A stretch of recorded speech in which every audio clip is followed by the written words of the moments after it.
પંચમહાલના સુપ્રસિદ્ધ યાત્રાધામ પાવાગઢ ખાતે પરિક્રમાનો પ્રારંભ થયો। શ્રી વાઘેશ્વરી માતાજીના મંદિરથી પાવાગઢ પરિક્રમા 8મા ચરણની શરૂઆત કરાઈ। સંતો, મહંતો અને હાલોલ ધારાસભ્યની ઉપસ્થિતિમાં 44 કિલોમીટર લાંબી પરિક્રમાને પ્રસ્થાન કરાવવામાં આવ્યું।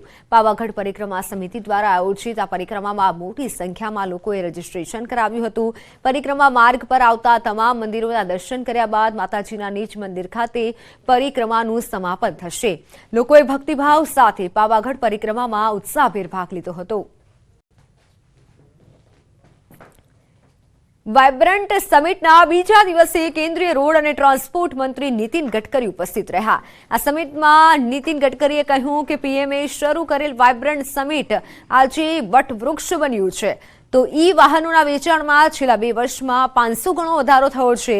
ખૂબ મોટા પ્રમાણમાં થઈ રહ્યો છે ઈ વિકાસ। તો બીજી તરફ 12 કરોડ 50 લાખની ટુ ઈ વ્હીકલ ઇન્ડસ્ટ્રી છે અને 4 લાખ કરોડની થાય છે નિકાસ। તો 4 કરોડ રોજગારી પણ ઊભી કરી છે।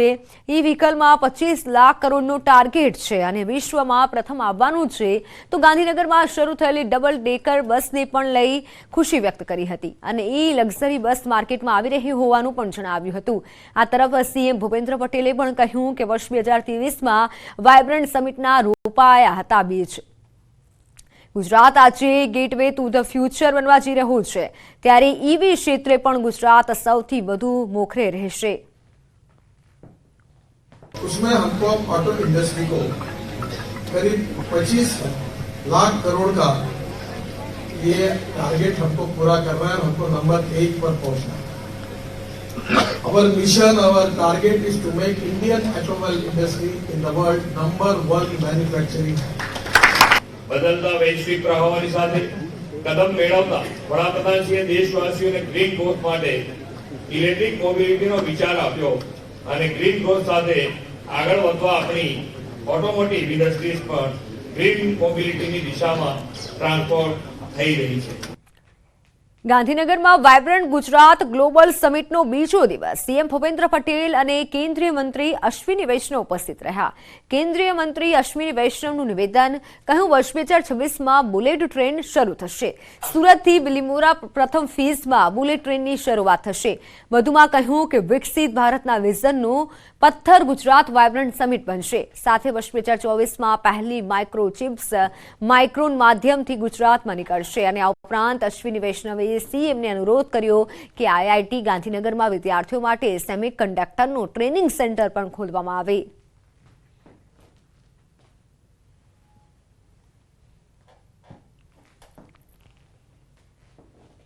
Made in India memory chip Gujarat में माइक्रोन के प्लांट से निकलेगी। आपको बहुत बहुत धन्यवाद। Special thanks to you and your entire team. ગાંધીનગરમાં આયોજિત વાઇબ્રન્ટ ગુજરાત ગ્લોબલ સમિટ દરમિયાન યુએઈના royal family officer Sheikh Ahmed bin Faisal અલ કાસમી તરફથી મોટી જાહેરાત કરવામાં આવી। આ સમિટમાં ઉપસ્થિત ફેમિલી ઓફિસના ચીફ ઇન્વેસ્ટર ઓફિસર પ્રણવ જ્યોતિએ $1.5 બિલિયન રોકાણ કરવાની જાહેરાત કરી। ગુજરાત સહિત ભારતમાં ઇન્ફ્રાસ્ટ્રક્ચર, રિયલ એસ્ટેટ અને હેલ્થકેર સેક્ટરમાં ફેમિલી ઓફિસ મોટા પાયે રોકાણ કરશે। That the India-UAE corridor and having GIFT as a key fundamental part for all our investments coming in will make long-term value in healthcare, education, infrastructure and making sure that other startups have a global opportunities for the world from India, from UAE. મોટા સમાચાર સામે આવી રહ્યા છે। દિલ્હી એનસીઆરમાં ભૂકંપના મોટા સમાચાર જે સામે આવ્યા છે। ભૂકંપનો આંચકો અનુભવાયો છે। જમ્મુ કાશ્મીરમાં ભૂકંપના આંચકા નોંધાયા છે। કાશ્મીરથી લઈ સમગ્ર ઉત્તર ગુજરાતમાં ભૂકંપ, પાકિસ્તાનમાં પણ ભૂકંપના આંચકા નોંધાયા છે। તો અફઘાનિસ્તાનના ફૈઝાબાદમાં ભૂકંપનું કેન્દ્રબિંદુ નોંધાયું છે।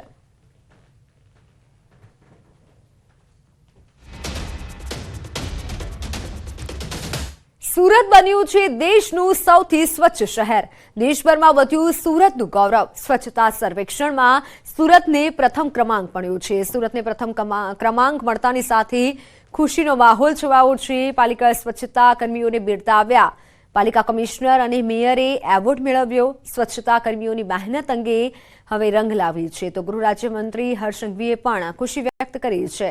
CR પાટીલે પણ ખુશી વ્યક્ત કરતા કહ્યું છે કે વર્ષો પહેલા સ્વચ્છતાના કારણે સુરત બદનામ હતું અને જેનું દુઃખ પણ હતું. જોકે આ વખતે પ્રધાનમંત્રી નરેન્દ્ર મોદીએ ડાયમંડ બુર્સના લોકાર્પણ વખતે 1 અઠવાડિયા સુધી સુરતમાં સફાઈ થવી જોઈએ તેવી અપીલ કરી હતી અને જેનું આજે પરિણામ મળ્યું અને સુરત પ્રથમ વખત પહેલા નંબરે આવ્યું છે.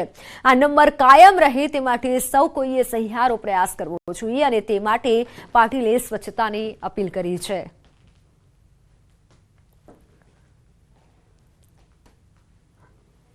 કારણે સુરત જે બદનામ હતું એના બદલે છેલ્લા કેટલાક વર્ષોથી સુરત સ્વચ્છતામાં બીજા નંબરે આવતો હતો. ખૂબ અફસોસ પણ થતો હતો. સુરતના શહેરીજનો, સુરતના કોર્પોરેટરશ્રીઓ, પદાધિકારીઓ, સુરતના અધિકારીઓ, કોર્પોરેશનના અને કર્મચારીઓ અને અન્ય જે સુરતીઓ એ પણ ખૂબ પ્રયત્ન કરતા હતા, છતાં પણ દર વખતે બીજો નંબર આવતો હતો. આ વખતે પણ આદરણીય પ્રધાનમંત્રી શ્રી નરેન્દ્ર મોદી સાહેબ જ્યારે ગુજરાતમાં સુરતમાં ડાયમંડ બુર્સના લોકાર્પણ માટે આવવાના હતા એના પહેલાં એમની સૂચના હતી કે 1 અઠવાડિયું સુરતમાં સફાઈ થવી જોઈએ અને એક માઇક્રો સફાઈની આખી ઝુંબેશ કોર્પોરેશનના પદાધિકારીઓ, કોર્પોરેશનના અધિકારીઓ, કર્મચારીઓ સાથે 100 સુરતના શહેરીજનોએ ગલી ગલીમાં જે ઝુંબેશ આદરી એનું પરિણામ આજે આપણને મળ્યું છે. સ્વચ્છ ભારતના સંકલ્પને સાકાર કરતું આપણું ગુજરાત રાજ્ય અને ખાસ કરીને સુરત શહેરના સૌ સુરતી લાલાઓને, સુરતના સૌ નાગરિકોને હું ખૂબ ખૂબ અભિનંદન આપું છું. સ્વચ્છતા સર્વેક્ષણમાં સુરત શહેર બન્યું નંબર 1. સુરતીઓના યોગદાન અને સહયોગથી સુરત શહેર સુરતીઓના દિલમાં સતત ધબકતું રહે છે અને આજે આખા દેશમાં, ભારત દેશમાં સુરત સ્વચ્છતામાં નંબર 1 રેન્ક પ્રાપ્ત કર્યો છે. આદરણીય રાષ્ટ્રપતિના હાથે આ એવોર્ડ સુરત મહાનગરપાલિકાએ પ્રાપ્ત કર્યો છે. સુરત શહેરને આજે સમગ્ર ભારત દેશમાં સ્વચ્છતા સર્વેક્ષણમાં પ્રથમ ક્રમાંક મળ્યું છે અને પહેલીવાર સુરત સમગ્ર દેશમાં પ્રથમ ક્રમે આવ્યું છે. એમના માટેનું આખું શ્રેય સુરત શહેરના શહેરીજનોને જાય છે. આપને હું સુરત મહાનગરપાલિકા તરફથી ખૂબ ખૂબ અભિનંદન પાઠવું છું. ઉત્તરાયણ પર્વ નજીક આવતા જ પતંગ રસિયાઓમાં ઉત્સાહનો માહોલ જોવા મળે છે, પરંતુ પતંગ રસિકોની મજા ક્યારેક કેટલાક લોકો માટે મોતની સજા પણ બની જાય છે. ઉત્તરાયણ ચાઇનીઝ દોરીના કારણે અનેક લોકોના મોત નીપજે છે અને ત્યારે રાજપીપળાના એક યુવકે સેવાકીય ભાવનાથી અનોખી ઝુંબેશ હાથ ધરી. નીરજ પટેલે વાહન ચાલકોને નિઃશુલ્કમાં સેફટી લગાવી આપવાનું કાર્ય કર્યું છે. નીરજે અત્યાર સુધીમાં 1000 જેટલી બાઇક, સ્કૂટરોમાં પતંગની દોરીથી રક્ષણ માટે તાર લગાવી આપવાનું શરૂ કર્યું છે. ગત વર્ષે નીરજના એક મિત્રનું પતંગની દોરીથી ગળું કપાઈ જતા મોત નીપજ્યું હતું, જેના કારણે અન્ય કોઈ વ્યક્તિનો પતંગના દોરાથી જીવ ન જાય તે માટે આ કાર્ય શરૂ કર્યું છે.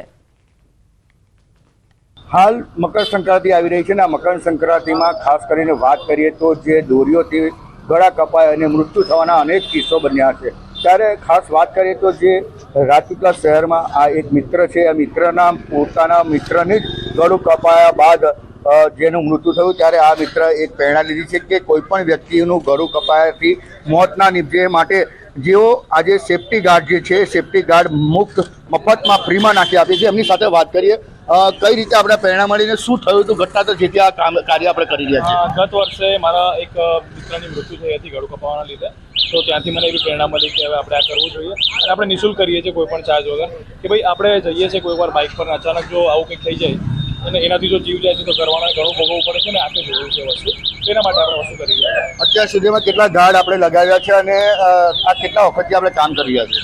ગત વર્ષ પણ આપણે કામ કરેલું. ગયા વર્ષે અમે લગભગ 500 જેટલા લગાડેલા હતા, 1000 થી 1200 જેટલા. આ વર્ષે પણ અત્યાર સુધી 500 જેટલા લાગી ગયા છે ઓલરેડી અને હજુ અમારો 400 થી 500 લગાવવાની ગણતરી છે. નર્મદા જિલ્લાના રાજપીપળા શહેરમાં લગભગ 1000 થી 1500 જેટલા સેફટી ગાર્ડ લગાવવાથી લોકોના અનેકના જીવ બચશે, કારણ કે પોતાના મિત્રનો જીવ ગયા બાદ આ ભાઈને પ્રેરણા મળી અને લોકોના જીવ બચાવી રહ્યા છે. ખરેખર સરાહનીય બાબત છે. દીપક પટેલ, ન્યૂઝ 18 ગુજરાતી, નર્મદા. તો સમાચારોમાં હાલ સમય થયો છે વિરામનો.